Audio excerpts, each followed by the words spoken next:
Week. Let's turn to former House Speaker Newt Gingrich, a top Trump supporter and author of the new book, a novel, Treason. Welcome, Mr. Speaker. We're glad to have you here this morning. You heard Tim Kaine talk about his concerns over charges of a rigged election. But Mr. Trump has been continuing to ramp up the rhetoric and tweets and speeches. Senator Jeff Sessions joined the chorus yesterday saying they are attempting to rig the election. So who are they? And how are they doing this? Well, I think they are the news media. This is not about election officials at the precinct level. This is about last Friday when the networks spent 23 minutes on the Trump tape and less than 1 minute, all three networks combined, less than 1 minute on Hillary Clinton's secret speeches that were being revealed in WikiLeaks. And you look at that and you say, I mean, I think it's amazing that Trump is as close as he is right now, considering the one-sidedness of the news media barrage. And the best description of it is by Barry Castleman in his blog, where he said, this is a coup d'etat. He said 14 million citizens in private ballots picked Donald Trump. 20 TV executives have decided to destroy him. But you say it's not at the precinct level, but Trump has also told people to monitor polling stations. They should. You look at Philadelphia, you look at St. Louis, you look at Chicago. I mean, again, I'm old enough. I remember when Richard Nixon had the election stolen in 1960, and no serious historian doubts that Illinois and Texas were stolen.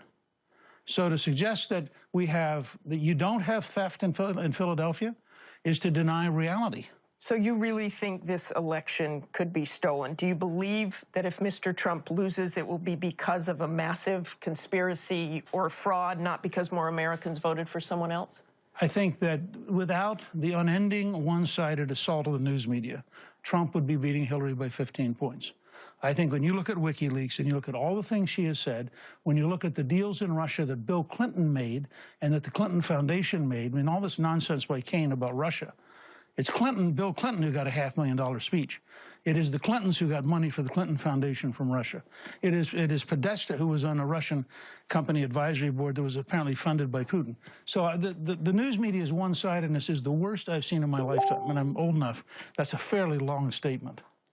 I want to go back to what House Speaker Paul Ryan said through a spokesperson. You were Speaker of the House, as we know. He expressed confidence in the electoral system. He is a Republican. Our democracy relies on confidence in election results, and the Speaker is fully confident the states will carry out the election with integrity, Ryan's National Press Secretary said in an email. Well, if Ryan... You just simply disagree with Paul Ryan? First of all, Paul Ryan's from Wisconsin, where they actually have honest elections. I think if Ryan would go and look at the history of Philadelphia, including 4 years ago, the intimidation. I assume he's probably looked at other elections and he's talking about the whole electoral process. Well, I'm just saying to you, there are clearly cases where you clearly have intimidation. There are cases where you clearly have theft. There are cases where you have people. There's a guy in California who was voting 24 years after he died. I mean, so to suggest to us that people who are concerned about honest elections are somehow nutty, I think is a mistake. Second, Trump's major complaint about the election is not it's not at the poll level, it's at the news media level. This election is being rigged by the national media, who are doing everything they can to suppress bad news about Hillary and everything they can to maximize bad news about Trump. You just heard me talk about WikiLeaks with Tim Kaine. Yes, you spent how long of that session on Trump and sex, and then how long in that section? I'm just suggesting to you...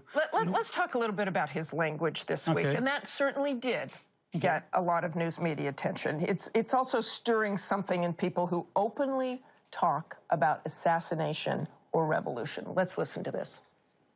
If Hillary Clinton gets in, I'm ready for a revolution because we can't have her in. If she gets into government, I'll do everything in my power to take her out of power. Which, if I have to be a patriot, I will. It sounds like you're saying that it would be acceptable to assassinate a president. If she's corrupt, why should she be able to stay in office? He basically said it would be okay to assassinate a president. Governor Mike Pence was quick to rebuke the first voter, but are you concerned about all that talk of violent unrest if Secretary Clinton wins? First of all, to suggest it's okay to assassinate a president, I think, is a felony. And I think that it should be.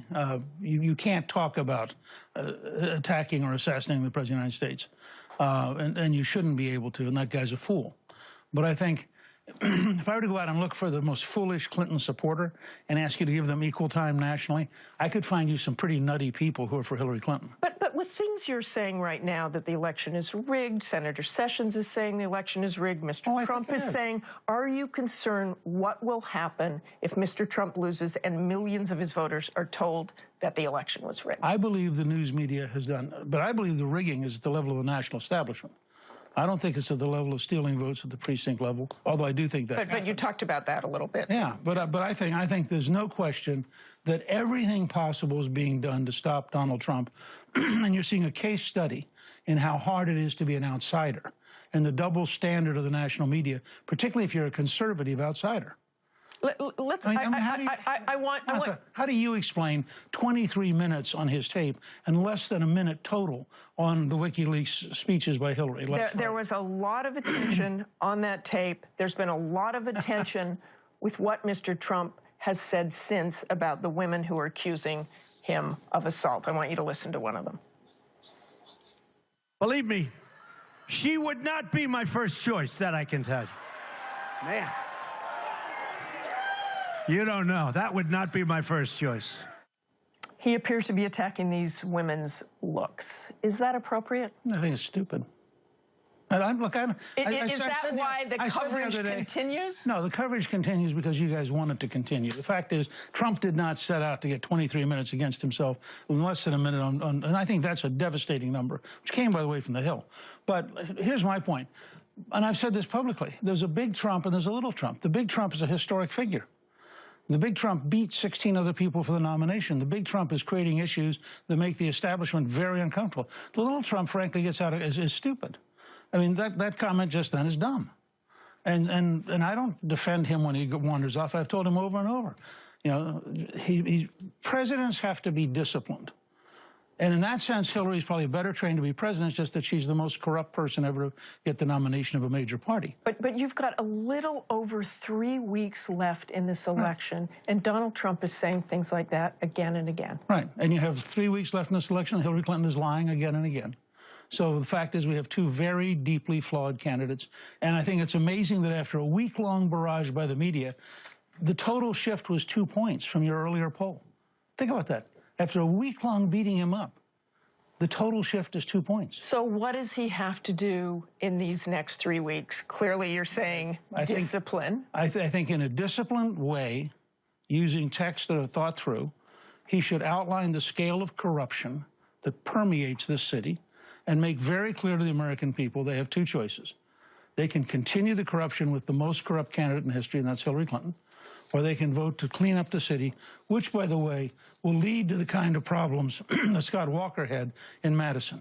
You try to clean up Washington, you're going to have huge forces in the streets, starting with the unions, trying to stop you, which is what happened to Walker. He had death threats. And this will attract the voters that Mr. Trump needs, Absolutely. not just his base. First of all, I think it will attract a lot of Democrats who, when they look at the scale of the corruption, will decide it's intolerable. And in the debate, quickly, what does he need to do?